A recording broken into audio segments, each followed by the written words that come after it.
सबसे पहले उस आग की बात जो बांग्लादेश में लगी है। ये आग गुस्से की है और वजह है शेख हसीना की वो वीडियो कॉन्फ्रेंसिंग जो कल दिल्ली से हुई। लेकिन इसे लेकर बेचैनी की फ्रीक्वेंसी बांग्लादेश की सत्ता और वहां रहने वाले कट्टरपंथियों तक को दिखने लगी है और इसका निशाना बना बांग्लादेश का एक पूर्व क्रिकेटर, नाम है शाकिब उल हसन।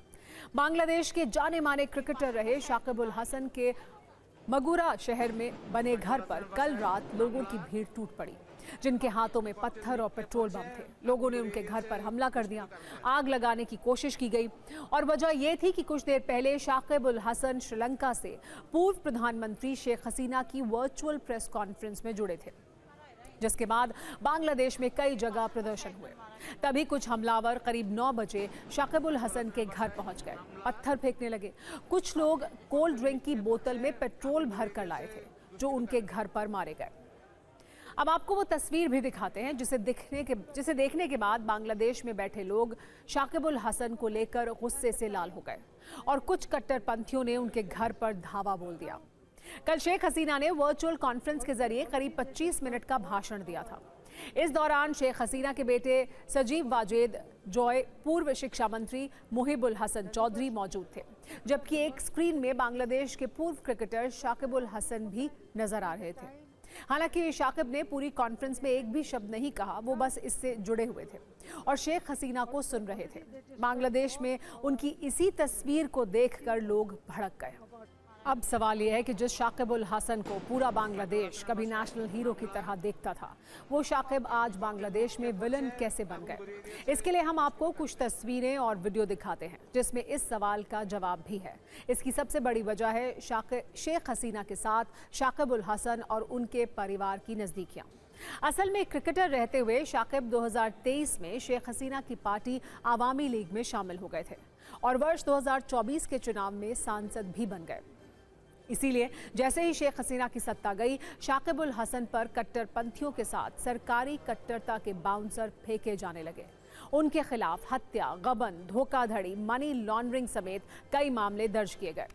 हालांकि शेख हसीना की सत्ता के तख्ता पलट के बाद से शाकिब बांग्लादेश से बाहर हैं। खबरें हैं कि फिलहाल अपने परिवार के साथ वो अमेरिका में रह रहे हैं और दुनिया की अलग अलग फ्रेंचाइजी लीग में क्रिकेट खेल रहे हैं। अब देखिए शेख हसीना के संबोधन के बाद बांग्लादेश की सत्ता के मन में आग क्यों लगी है। शेख हसीना ने कल प्रेस कॉन्फ्रेंस में 25 मिनट का जो संबोधन किया, उसकी 5 बड़ी बातें आपको जाननी चाहिए। शेख हसीना ने कहा कि या तो बांग्लादेश की सरकार उन्हें जेल में डाल देगी या मार भी सकती है, लेकिन फिर भी वो बांग्लादेश लौटेंगी। उन्होंने बताया कि अपनी इच्छा से वो देश उन्होंने नहीं छोड़ा, बल्कि हालात ऐसे बने कि बांग्लादेश उन्हें छोड़ना पड़ा। शेख हसीना ने दावा किया कि 2024 का आंदोलन शांतिपूर्ण नहीं था और छात्रों को हथियार बनाया गया था। आरोप लगाया कि 2 वर्षों से बांग्लादेश बहुत तकलीफ में है और वहां लोगों को मारा जा रहा है। शेख हसीना ने मांग की कि आवामी लीग से प्रतिबंध हटे और उसे एक बार फिर से चुनाव में हिस्सा लेने दिया जाए। इसी कॉन्फ्रेंस में शामिल शेख हसीना के बेटे साजिब वाजेद ने एक अलार्म भी बजाया। उन्होंने चेतावनी दी कि बांग्लादेश एक और पाकिस्तान बन रहा है और ये भारत के लिए चिंता का विषय होना चाहिए। अब ये देखिए शेख हसीना की वर्चुअल कॉन्फ्रेंस के बाद बांग्लादेश सरकार क्यों नाराज है और उसने भारत को लेकर क्या कहा है। बांग्लादेश के विदेश मंत्रालय की ओर से बाकायदा इस पर बयान जारी किया गया है, जिसमें यह कहा गया है कि बांग्लादेश इस बात से आहत है कि नरसंहार के मामले में दोषी और फरार शेख हसीना को दिल्ली में मीडिया से संवाद करने दिया गया, जहां उन्होंने बांग्लादेश और उसके लोगों के खिलाफ जहरीले और भड़काऊ बयान दिए। इसीलिए भारत द्वारा शेख हसीना को मीडिया से खुलकर बात करने का मौका देना बांग्लादेश के लोगों की भावनाओं को ठेस पहुंचाता है।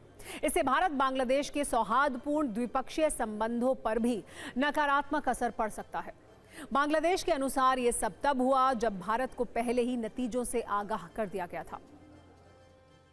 We condemned it seriously and we condemned the permission which given to Sheikh Hasina by Indian government and which is very harmful and very bad for Bangladesh and India relationships. India also should not interfere in our internal affairs. Convicted Sheikh Hasina and convicted others who are in India, they should be also returned to Bangladesh. They should be also handed over to the Bangladesh government. वैसे बांग्लादेश की सत्ता भारत पर आरोपों के हवाई किले बना रही है, लेकिन उसे भारत सरकार का जवाब भी नोट कर लेना चाहिए, जो उसने शेख हसीना की कॉन्फ्रेंस से